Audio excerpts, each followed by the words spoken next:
Actually, patience in Islam comes into three very distinct categories.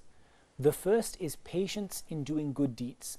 And we have an example of this in an ayah in which Allah subhanahu wa ta'ala says, رَبُّ السَّمَاوَاتِ وَالْأَرْضِ وَمَا بَيْنَهُمَا فَاعْبُدْهُ وَاصْطَبِرْ لِعِبَادَتِهِ هَلْ تَعْلَمُ لَهُ سَمِيعًا. Allah subhanahu wa ta'ala says in Surah Maryam that Allah is the Lord of the heavens and the earth and everything between.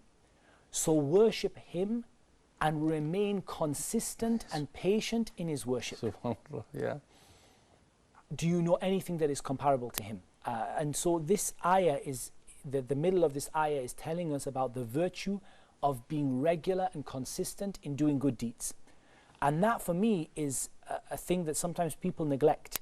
Sometimes people are aware of the need to be patient in concealing their anger in other things. But sometimes people are not aware of the need to be patient in doing good deeds.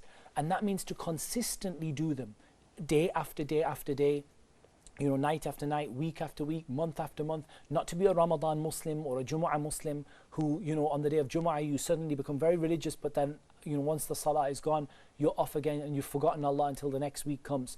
Or, a Ramadan Muslim and so on and so forth.